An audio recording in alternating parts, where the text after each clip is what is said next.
Hi everyone. Oh, sorry. I was not part of the event yesterday night, but I lost my voice in between, no link. But I hope it will be okay for the presentation. Okay, so maybe just before I begin, a word on my company. So the company name is Storengy, and you may not know us. We are the largest underground storage operator for natural gas in Europe. So that's quite huge, but usually natural gas storage, people don't really know about it. And that was true until 6 months ago when everyone began to talk about it in the current context. And we are not that visible as well because tanks they are not really tanks, they are underground. So this is a rather small industry, but which is storing a lot of energy. So today in Europe, 25% of the gas consumption, the yearly gas consumption, is stored underground. So that's quite significant. And I will talk today about how we can do the same for hydrogen. Will it happen? So 4 questions I have selected for this discussion.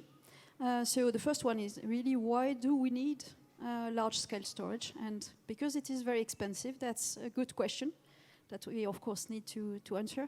Do we really need to invest and build new large-scale storage? How much of this are we going to need? Can we just convert the existing sites from natural gas to hydrogen? Is it something that we can do? But most of it will be covered by Didier after me, because this is a lot is linked to the underground itself. So I will just go very superficially on it. And then what do we need to do in the coming years? Because, well, 2030 is coming very soon. And as you will understand, these are long-term investments. So if we want to move, if we want to be there for 2030 or even after, we shouldn't wait. Okay, so maybe one word on the use of storage. And this is common as well to the oil storage, so this is common to different things. But there are mostly 2 roles. The first one is to manage volume risk, so physical risk. And the other one is to be able to manage economic or financial risks. This is what we have for natural gas storage. This is what we think we will also have for hydrogen, but in a slightly different context.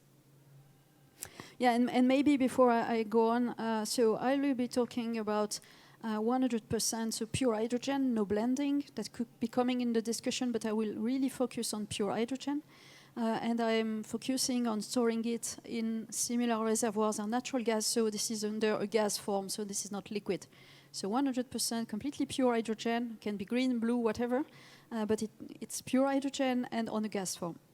Okay, so how can we describe the role of hydrogen storage? Is it going to be the same and in the same magnitude as natural gas storage? Well, in fact, we think that we'll probably need even more in proportion to consumption. We need even more storage for hydrogen, because the difference between what we have today in natural gas and what we will have in hydrogen is that the production side is going to be much more complicated to manage. So there will be more uncertainties on hydrogen, and especially for countries which will be using green hydrogen. It's not going to be flowing as it is today with natural gas. It's going to be much more unpredictable. So that means that we need to manage the production side, because of course customers, they are not willing to take the hydrogen only when it is there. They are willing to have it when they need it. So what we see is that we will have more uncertainty on the production side compared to today in natural gas. And on the other side, still have customers who want to have it when needed. And most likely, because we also see that the beginning will be with large industrial companies, it will be probably just sort of base load. So we have huge uncertainty on one side, base load on the other side. So at the end, really the need to manage these differences and to match the volumes. We also see a role for hydrogen in backing up the electricity system. So as a way to store energy and then to be burnt, to be transformed to electricity.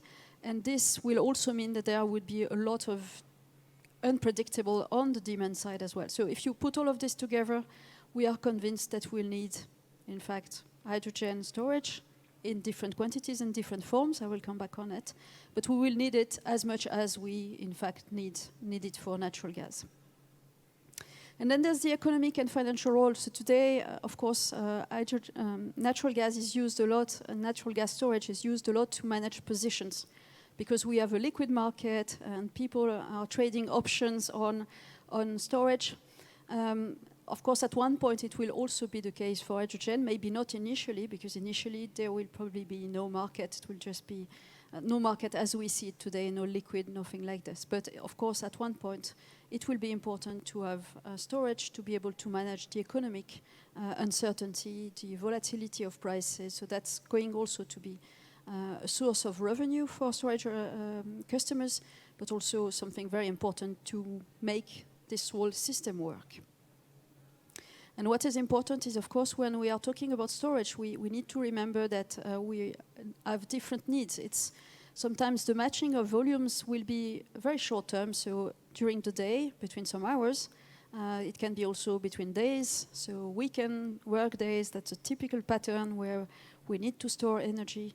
But it can also be from one month to the other, from one season to the other. So when we look at hydrogen, just like any other energy carrier, we will need to manage all those things. So from the second, the minute, to the season.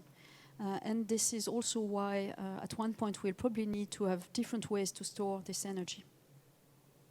So on our side, really clear, we think that we will need storage for large quantities for hydrogen, and this is 2030s and of course 2040s. So if we just begin by this curve, maybe that will explain a little bit, but I will not go too much into the details. But I've mentioned that we need to, when we are using storage, we need to deal with different time horizons. And that would probably mean, and of course different volumes, that will probably mean also different type of storage. So today, there's a lot of surface tank storage for hydrogen on industrial sites that exist already, that can deal with the main use that we have today. And that will be very helpful to manage some very reactive needs, but also the initial volumes. There are other ways to manage the differences in volumes when we look at gas. There's also what is called the line pack, and this is probably mostly for people working on gas. But when you are managing a transportation network and you can play a little bit around the pressure, then you can have some flexibility by using your transportation system. And that's a sort of storage. Of course, it's not exactly a storage. You need to go back to your operating pressure. But line pack is today a source of flexibility for the natural gas market. It will be probably a source of flexibility for hydrogen. Although it will be limited because the transmission system is probably going to be much smaller than we have today for natural gas. It will be operated at lower pressure. But it is going to be one way to manage the storage or the flexibility that we will need for hydrogen. And then I've put different things which are the underground storage that we have today for natural gas and could be used for hydrogen. So first, and this is really the priority for all of us, these are the salt caverns. So caverns that we have created by leaching, so taking some of the salt away by pushing water in it. So we have created a lot of caverns in the world to store natural gas, and can store also liquids. And this will be the priority and top priority for hydrogen storage. And these are already ready. They are already existing as well in the UK and the US. There are storage sites which are already dealing with hydrogen. And then as we progress and as the market develops, we will also need to expand to other solutions, to other underground solutions to be able to manage more volumes. And I will come back to the question of volumes just later. So this will be, if we open and are able to manage underground storage in reusing gas and oil fields, so depleted fields, that will really increase the possibility to store hydrogen underground. So these are the different things. So surface, above ground, that already exist. Pipelines, using their line pack, that will be a possibility as well, but rather limited. And then the underground offer, I would say, so from salt caverns to depleted fields. This will be very important to manage the different volumes and the different needs that I have explained. So you cannot be very reactive with some of those storage, but you can store longer, so that there's sort of benefits in all of them. So now if we look at what we have today, so if we think, can we just convert or repurpose the existing natural gas storage?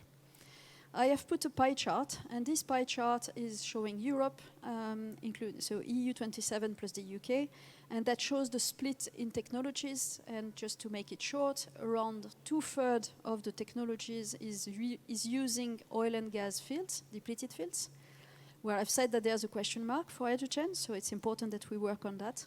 And a bit less than 20% is salt caverns. So on the full volume that we have today to manage natural gas, we know that we can store underground on only 20% of them, and these are the salt caverns. And one aspect that you cannot see here, but that you can see in all the maps that are presented usually on the potential in Europe, is that those 20% volumes, they are not spread everywhere. So there are some countries in Europe who have absolutely no salt cavern and who have very limited potential to do once because the salt layer is not there. So that's very important as well, that when we think hydrogen economy and when we think that most countries in Europe will probably develop this type of technology and this type of use, that's why we really need to develop as many different types of storage as we can, because if we just stick with salt caverns, it will be quite limited. Where will it be? Well, Northwest Europe, which is good news, because this is where we see really the area where hydrogen is really going to be first place. But for instance, countries like Italy, there's absolutely no salt cavern. So if governments in Italy want to push for hydrogen, and if they want to have the large-scale storage, we will need to work on other aspects. And maybe one last thing that we need to remember is that hydrogen is a much smaller molecule. That's very clear. It has a very low energy content in comparison to natural gas.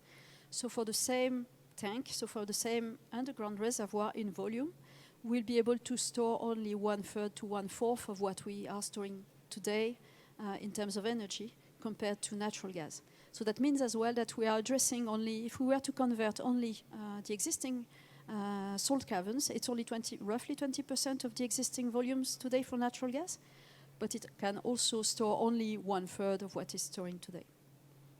So that is really a question, and for me that means that it will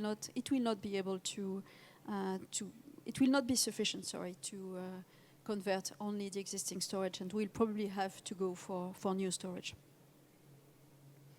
There's a lot of projects going on in Europe around storage, but I'm going to be very frank. There's a lot of them, but some of them are just studies. Most of them, in fact, are studies. Only a few are pilot projects, so real things. And this is the challenge. This is our challenge for the industry, is really to move this forward and to arrive to the point where we can really deliver large-scale industrial facilities. And we are testing a lot of things. We are demonstrating also a lot of safety case, because we've discussed health and safety. It will be crucial. It will be really very important that we can demonstrate that this can be done, and then that this can be done in a safe manner. So a lot of projects. On our side, we have 5 of them, but a lot will just remain paper projects, and only a small proportion will probably go to the commercial phase. And this is, again, the challenge for all of us. It's to move this forward, to come to the point where we can say, yeah, this is there, and it can be ready for 2030. Yeah. One last slide before I go to a sort of wrap-up is, and here I'm using figures for Germany. So we've looked at different scenarios for natural gas and hydrogen. So 3 scenarios which are from the government in their long-term scenario, and 1 from the Energy Agency from Germany, DENA. And those 4 scenarios, we've put them together. We've put together the volumes that are supposed to be needed, so consumption, consumption of natural gas and hydrogen, and their evolution over 5 years, every 5 years until 2050. And by the way, those scenarios, they are consistent with 2050 net zero for Germany, so not the new target that has been approved last year. So we've looked at what it could mean in terms of volumes need for storage. And here, this is together natural gas and hydrogen, because some of the storage we are talking about are just doing 2 of them. So we really needed to have a look at it. And that's also important for us as well, because we have natural gas storage, and then the question is, should we shift them to hydrogen? At which point should we build new ones? So in terms of defining our portfolio strategy, it was very important to have a look at it. So we've put that together, we've made it in a way that it can be done together, because as I've mentioned, it's not the same energy content, so we needed to really talk about volumes.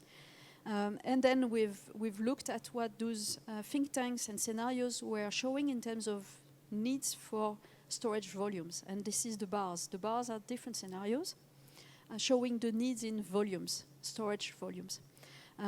Very different, as you can see. Some of those scenarios are very gas, some of them are very power, and in between, of course, that gives different mix, and that gives different needs for storage. But what is for us very important is that we've added those two lines, red lines, dotted line and normal line. This is the current natural gas storage, the existing volumes. And what we see is that the one which is at the lower, at the bottom, is the one for salt cavern. So what we see from this, based on scenarios, so we can believe in them or not, but they are giving a vision at least, is that already by 2035, the need for storage will be above what we could transform or convert from the existing storage side. And to add to the complexity, we made this last year at a time where there was a question of, do we have enough natural gas storage, or do we have too much of that? But of course now the picture has changed a little bit, and as storage operator, there's absolutely no way we can take natural gas storage out of the market. So that means that for the next years, and it's the same all over in Europe, there is no potential for taking one storage out of the market from the natural gas and transform it for hydrogen. No way. No government is going to allow us to do that. Focus on security of supply. So just to come to my last two slides, we really think that there's a good market for new build as well, not only converting natural gas storage to hydrogen, but that's also, well, that's going to take, that comes with some challenges. So what do we know? So as I said, we are convinced, and we know that we'll need large-scale storage for hydrogen to manage all the risks and uncertainties that I've mentioned. That to manage that, there will be large-scale storage as well, and underground is a sort of obvious one for us, so we need to go for that. That will exceed significantly, in fact, the conversion potential. We will need to manage as well this transition between natural gas and hydrogen, because we just cannot take one to go to the other. The two worlds are going to still exist together, and hydrogen is not going to replace natural gas for all its usage. So there's a challenge in managing two energy sectors in parallel. This is a challenge for governments and regulators, but it's something that needs really to be done in the right manner. And we'll need to take development decisions quite early. And why do I say that? It's because to make a storage, an underground storage, you need between 8 to 10 years. So if this is new build. And that can take even longer if not the permitting phase, for instance, is well prepared. So to be able to succeed and be there for 2030, we really need, as private companies, to be pushing our projects until the point where we have to make huge decisions. Making huge decisions, for instance, at this point in time for hundreds of millions is going to be really challenging. So we need really to push to the FID stage, so invest at our own risk on those phases. And then hope that in the 2 or 3 coming years, there's a lot of things that will be demonstrated, that there's a lot of clarity on regulation that will be there. And what will be very important is that there's this regulation that gives clarity on what will happen in 2030 and beyond, what could be the business model, but also we need a regulation where the permitting side is going to be managed correctly. And I'm saying that again and again because we know that for renewable energy, that's what is lacking at the moment. We are still willing to do something, but no permitting process that goes as quickly as we want, and it will be the same for us. So a lot of things that we need to deliver, so not only the industry, but of course the government and the regulators. And that's the end of my presentation.